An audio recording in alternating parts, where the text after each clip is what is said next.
Vamos falar agora de notícia internacional, porque os Estados Unidos designaram o cartel de Los Solis como uma organização criminosa que seria liderada por Nicolás Maduro. O Eliseu Caetano vai voltar com a gente agora em tempo real, direto dos Estados Unidos. Eliseu, quando é que começa a valer essa designação e o que muda com isso? Começa a valer agora, em tempo real, viu? Muito boa tarde, meninas. Eu tô muito bem acompanhado nessa tarde, né? Vitória Bel, maravilhosa de um lado, Márcia Dantas do outro. Tô nem sentindo falta do Bruno Pinheiro aqui nessas férias dele não, viu? Mas vamos para essa notícia que é uma das principais do dia. Muito boa tarde para você, meu amigo, minha amiga, ligado, sintonizado aqui na programação da Jovem Pan. A gente fala ao vivo, direto dos Estados Unidos, nesse momento, meio-dia, com 51 minutos na costa leste americana. Temperatura no sul da Flórida, 27 graus Celsius, ficando mais quentinho por aqui nesse momento. Agora, onde está quente também é na capital americana. Por lá, diga-se de passagem, a temperatura parece que não arrefece nunca, né? Não resfria nunca, apesar de nessa época do ano já era para estar frio por lá, né? Mas não tá não, viu? Estamos acompanhando desde o último dia 16 de setembro, quando o secretário de Estado norte-americano Marco Rubio avisou que iria designar o cartel de Los Solis não mais como uma organização criminosa, mas sim como uma organização terrorista. Desde então nós viemos nessa cobertura, nessa toada, tentando atualizar e pegar detalhes, e agora é oficial, os Estados Unidos classificou como organização terrorista o cartel de Los Solis. Essa designação já entrou em vigor hoje. Segundo o Departamento de Estado americano, o cartel de Los Solis seria liderado por ninguém mais, ninguém menos que Nicolás Maduro, presidente da Venezuela, e também por generais e altos funcionários do governo venezuelano. O grupo é acusado de envolvimento em narcotráfico, corrupção transnacional também e uso sistemático de violência em vários países do continente. A Venezuela, agora há pouco, repudiou a decisão, chamando-a de ridícula e afirmando que o cartel, abre aspas, não existe, fecha aspas. Agora, Márcia, respondendo a sua pergunta, o que é que muda? Vamos lá. Congelamento de ativos do grupo. Todo o dinheiro que for movimentado por esse grupo e descoberto pelos Estados Unidos, congelado. Proibição de qualquer cidadão americano de manter transações com qualquer um dos integrantes dessa organização. Aumento também da cooperação internacional para agir contra as redes de tráfico ligadas ao cartel. E penas federais americanas, não venezuelanas, mais duras para quem colaborar com o grupo. É a primeira vez que os Estados Unidos classificam como terrorista um grupo supostamente vinculado a um chefe de Estado no hemisfério ocidental. E isso, de acordo com os analistas políticos por aqui, pode abrir caminho ainda nesse ano para sanções mais severas contra a Venezuela. E isso, Márcia, pode afetar países vizinhos, incluindo Colômbia e Brasil, no que tange, por exemplo, acordos, fronteiras, né, e também cooperação policial. Agora, cá para nós, atenção total, viu, Márcia?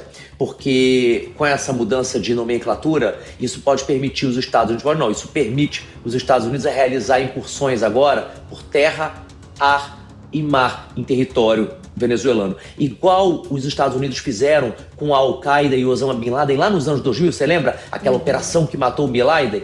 Aquela operação pode acontecer hoje, por exemplo. Essas operações podem começar a partir de agora, sem aprovação de Congresso e Senado dos Estados Unidos. E claro, a gente vai seguir daqui acompanhando em tempo real.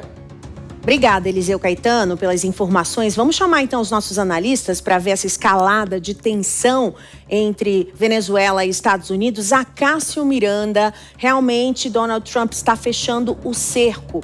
É possível, o que o Eliseu trouxe agora, que a qualquer momento uma escalada maior, uma invasão aconteça? Ou você acredita que ele vai permanecer comendo ali pelas beiradas, fechando por ali, fechando aqui, nananã, mas efetivamente não vai fazer nada de muito concreto? O que vai medir a intensidade da atuação de Donald Trump em relação à Venezuela são os seus índices de aprovação interna, porque ele foi eleito a pretexto de impor certos dogmas muito defendidos por ele durante a campanha, e no dia a dia não é necessariamente o que os norte-americanos acompanham. Então, para que ele mantenha essa chama acesa, ele precisa de um inimigo. E a Venezuela é o inimigo ideal. É um país que está quebrado, liderado por um governo que não tem apoio interno e, no fim do dia, está ali no quintal dos Estados Unidos, no Caribe, e principalmente tem uma das maiores reservas naturais de petróleo no mundo. Então, Donald Trump teria todo este pacote para que ele justificasse eventuais ataques contra a Venezuela. E por conta disso, até que ele vai criando essa narrativa de terrorismo. Ele bateu na tecla do tráfico de drogas, mas nós sabemos que hoje existem 3 países produtores de cocaína no mundo: Colômbia, Peru e Bolívia. A Venezuela não está entre eles, por mais que por vezes sirva como um entreposto. Então não acho que nós teremos um ataque contundente nos próximos dias, mas repito, os índices de aprovação internos vão caindo, Donald Trump vai escalando os ataques à Venezuela.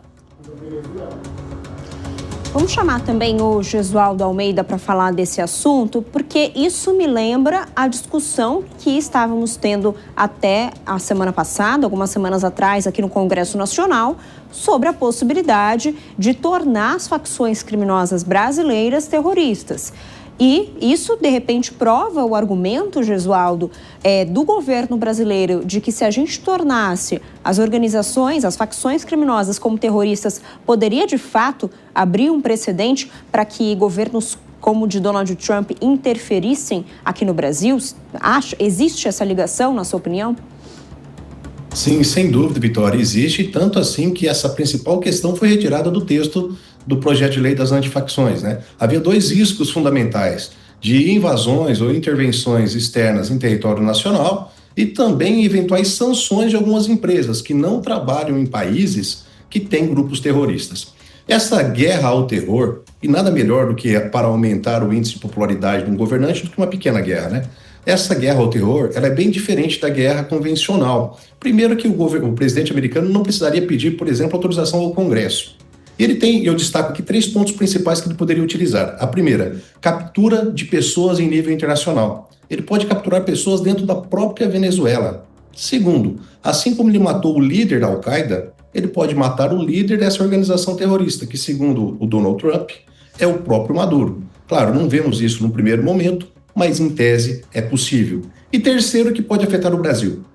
Pode haver sanções a países e empresas que trabalhem, que tenham relações comerciais com a Venezuela e com esse cartel de terroristas. E isso pode afetar diretamente o Brasil.